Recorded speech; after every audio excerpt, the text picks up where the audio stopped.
Halo, Assalamualaikum warahmatullahi wabarakatuh. Nah, kali ini saya akan menjelaskan panduan umum atau petunjuk umum pada proses pembelajaran mata pelajaran prakarya dan kewirausahaan. Perkenalkan, nama saya Lusdiana Saihana, SPD MPD. Boleh dipanggil Ibu Lucy, Mem Lucy, ya. Oke, mengapa saya menjelaskan mata pelajaran prakarya dan kewirausahaan untuk panduan umumnya? Karena pada dasarnya saya juga adalah salah satu guru pada tingkat sekolah menengah atas mengampu mata pelajaran prakarya dan kewirausahaan. Baik, pada tampilan layar kalian dapat melihat apa saja sih produk-produk dari suatu kegiatan pada prakarya dan kewirausahaan.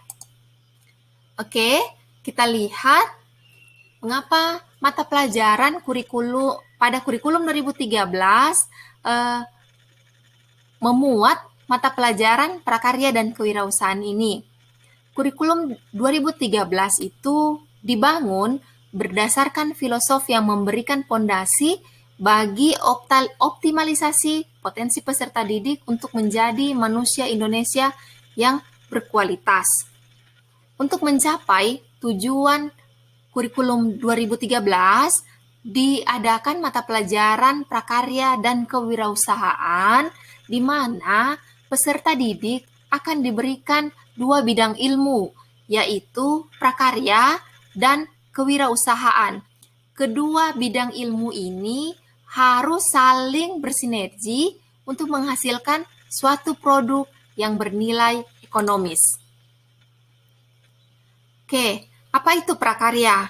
Prakarya merupakan suatu proses bekerja menghasilkan suatu produk atau karya. Dan kewirausahaan itu adalah usaha yang dilakukan secara mandiri. Produk yang diusahakan dapat berupa produk prakarya yang dikembangkan dalam skala usaha yang memiliki nilai ekonomis atau profit oriented.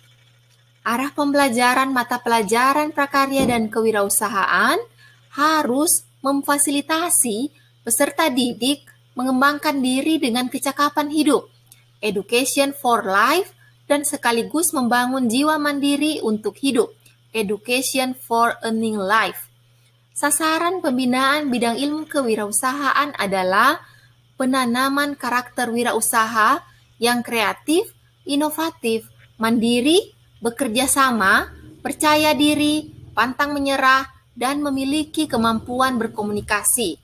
Adapun produk prakarya yang dibuat ini tidak harus dalam skala besar jika dalam kegiatan mata pelajaran prakarya dan kewirausahaan di tingkat sekolah menengah atas. Masih bersifat dummy, ya. Produk prakarya pada tingkat SMA itu masih bersifat dummy atau diproduksi dalam satuan. Nah, prakarya ini dapat dipahami sebagai bagian dari kata pra dan karya, ya, yaitu sebuah proses sebelum terjadinya sebuah karya, termasuk di dalamnya pembinaan apresiasi dan produksi karya. Jadi, di tingkat sekolah menengah atas, di tingkat SMA, siswa dilatih untuk menghasilkan sebuah karya, ya, masih dalam bentuk desain-desain yang tentunya di kemudian hari dapat dikembangkan lagi menjadi produk lain yang bisa bernilai ekonomis, ya, dan memiliki nilai jual sampai ke level daerah, nasional, ataupun ke tingkat internasional. Apa itu wirausaha? Wirausaha adalah orang-orang, ya, wirausahawan adalah orang-orang yang mempunyai usaha sendiri. Wirausahaan adalah orang yang berani membuka kegiatan produktif yang mandiri, ya. Nah, wirausaha berbasis kekayaan lokal di sini didasarkan atas potensi daerah dan lingkungan sekitar, sehingga dibagi menjadi 4 cabang untuk mata pelajaran prakarya dan kewirausahaan, yaitu yang pertama kerajinan, rekayasa, budidaya, dan pengolahan. Pada mata pelajaran ini diharapkan dapat mengembangkan pengetahuan dan melatih keterampilan kecakapan hidup berbasis seni, teknologi, dan ekonomi.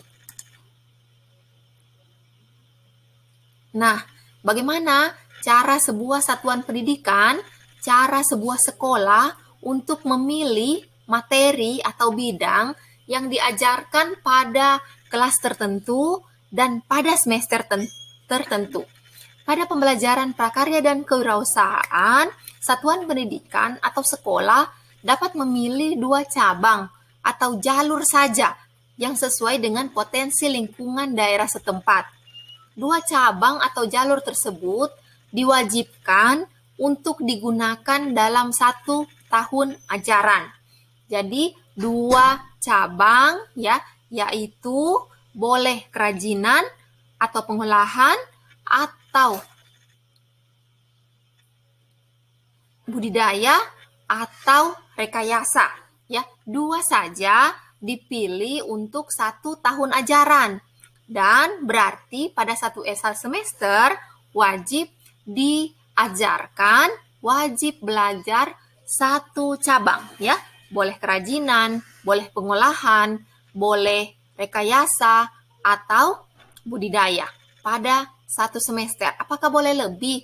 Ya tentu saja boleh lebih, tergantung apakah satuan pendidikan, apakah sekolahnya mampu memfasilitasi jika prakaryanya lebih dari 1 cabang pada setiap tingkatan, pada setiap semesternya. Oke, kita lanjut lingkup mata pelajaran pada materi pelajaran prakarya dan kewirausahaan di SMA ataupun sederajat itu disesuaikan dengan potensi sekolah dan daerah setempat. Karena sifat mata pelajaran ini menyesuaikan dengan kondisi dan potensi yang ada di daerah tersebut.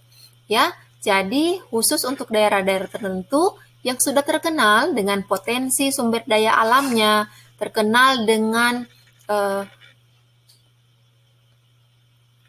sumber daya, keunikan pada daerah tertentu, ya, baik keunikan budaya, keunikan kesenian, itu prakarya dan kewirausahaannya dapat dikembangkan sesuai dengan kondisi dan potensi yang ada di daerah tersebut. Nah, penyesuaian ini berangkat dari pemikiran cipta rasa karsa untuk ekonomis, budaya, dan sosiologis.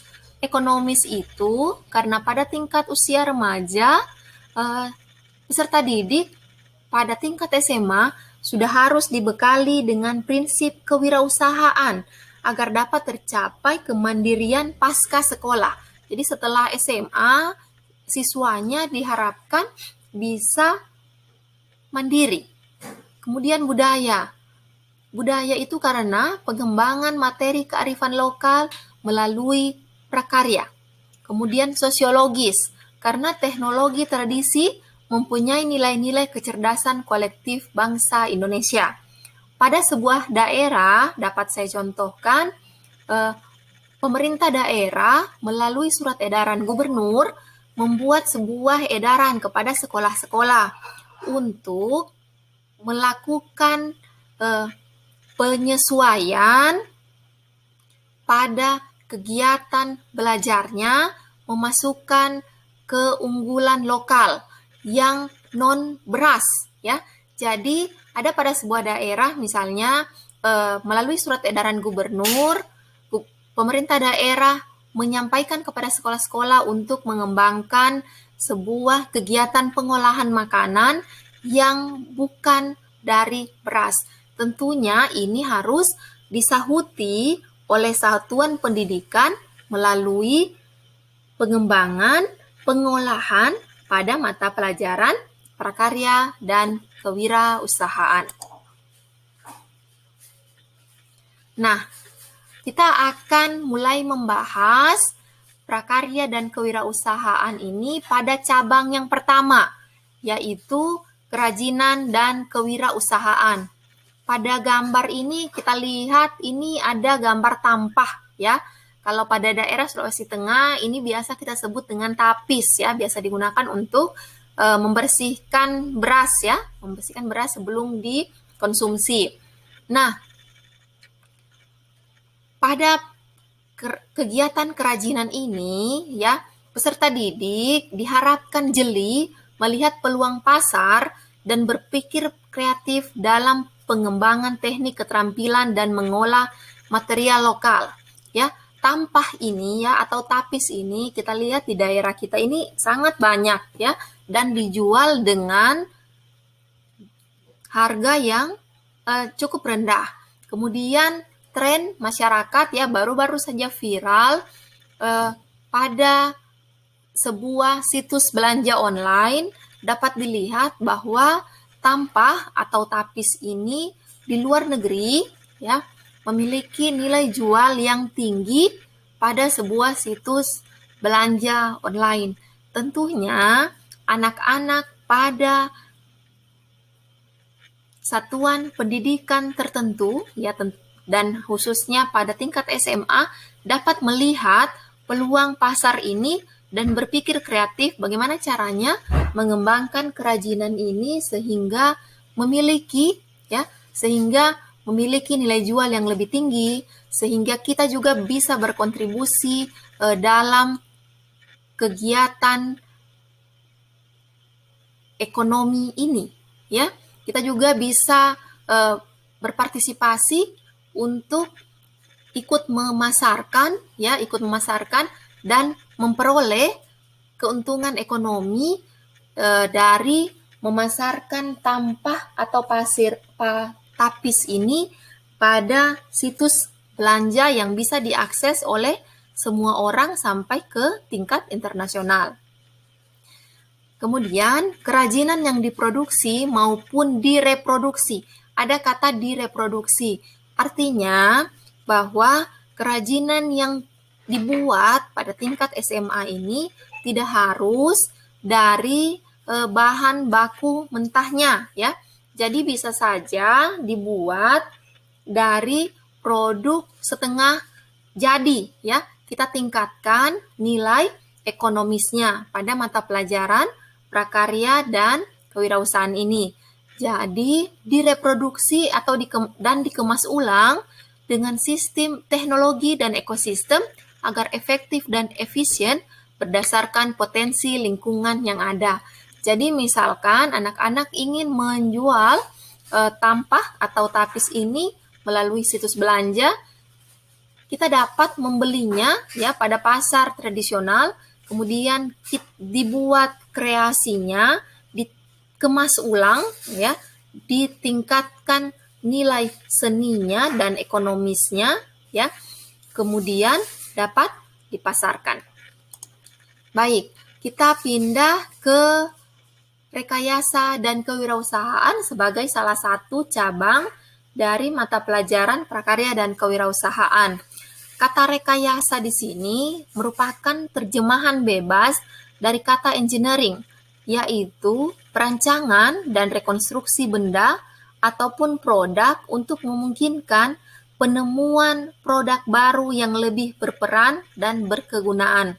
Pada layar ini tampak ya ada pembuatan pembangkit listrik tenaga air ya dan sebuah penggunaan sumber energi yang dapat menyalakan sebuah lampu ya. Jadi pada materi prakarya dan kewirausahaan ini dapat dilakukan juga perancangan dan rekonstruksi benda ya ataupun produk sehingga kita bisa menemukan sebuah produk baru. Oke, kita ke cabang berikutnya yaitu budidaya dan kewirausahaan. Apa itu budidaya dan kewirausahaan?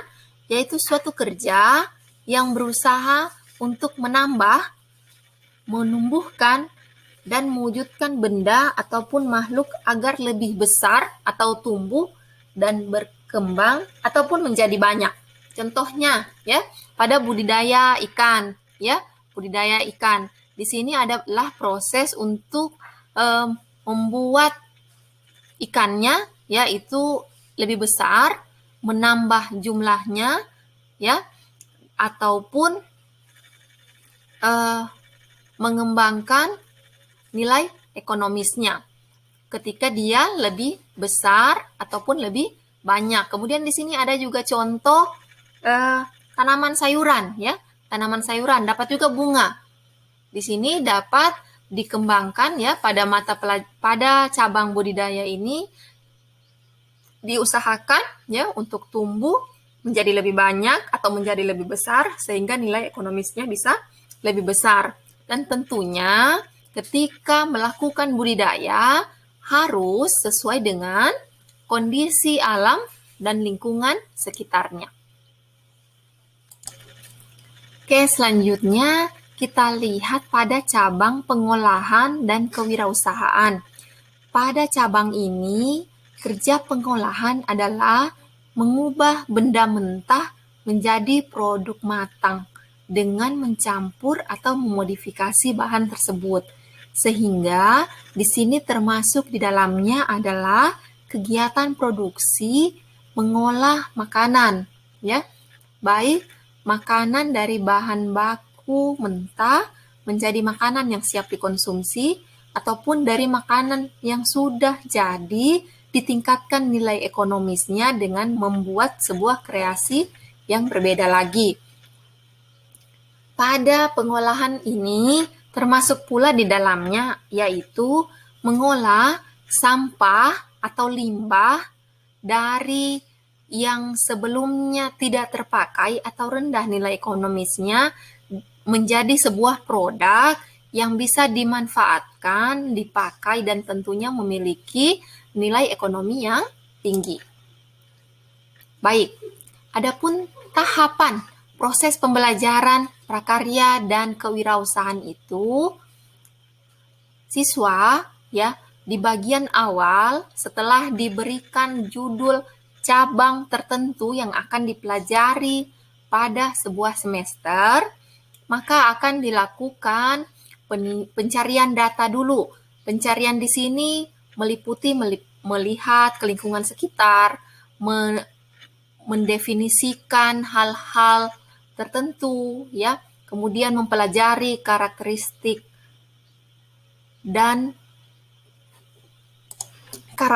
potensi sumber daya alam ya, dan kemampuan peserta didik ini untuk mengolahnya. Kemudian dilakukan analisis, dibuat desainnya ya, dibuat gambarnya. Kemudian jika dibuat apakah memiliki nilai ekonomi, apakah orang akan tertarik, apakah dapat dipasarkan ya, dan sebagainya. Kemudian setelah tahapan analisis ada tahapan pembuatan karya. Di tahapan pembuatan karya ini hal yang terpenting adalah terus berkreasi walaupun tidak mengikuti desain sebelumnya ya. Walaupun tidak mengikuti desain sebelumnya, namun harus bergerak ke arah yang lebih baik.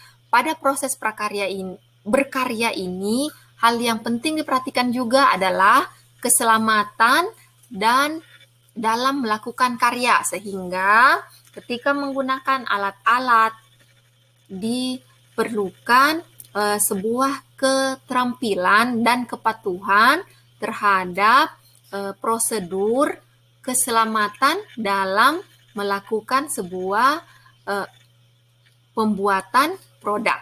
Kemudian tahapan yang berikutnya adalah presentasi.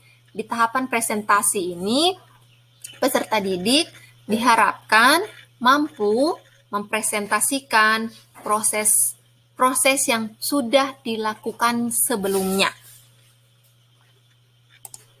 Kedepannya nanti di dunia usaha, proses presentasi ini juga diperlukan ketika kalian akan menjual ya produk yang dihasilkan dari sebuah perusahaan ataupun yang dihasilkan berdasarkan karya secara mandiri. Nah, bagaimana proses penilaian setelah mengikuti seluruh kegiatan pada pembelajaran prakarya dan kewirausahaan ini? Tentunya penilaiannya tetap meliputi 3 aspek penilaian, yaitu pengetahuan, sikap, dan keterampilan. Pada pengetahuan, bisa dilihat bagaimana kegiatan yang dilakukan setelah melakukan analisis data, melakukan pencarian, ya, akan dinilai berdasarkan lembar observasi, berdasarkan tes lisan dan tes tulisan. Kemudian sikapnya adalah bisa dilihat bagaimana sikap sosialnya, bagaimana sikap spiritualnya ketika melakukan karya dan ketika belajar bersama dengan teman-temannya. Kemudian keterampilan. Keterampilan ini bisa dilihat bagaimana kerajinan yang dibuat, bagaimana pengolahan yang dibuat, proses-proses yang dilakukan dalam kegiatan pada pelajaran prakarya dan kewirausahaan ini. Oke, demikian materi petunjuk umum pada untuk mata pelajaran prakarya dan kewirausahaan pada satuan sekolah menengah atas. Demikian, terus ikuti materi pada channel ini. Jangan lupa dengan menekan tombol like, mengisi kolom komentar, dan subscribe pada channel ini. Terima kasih dan selamat berkarya.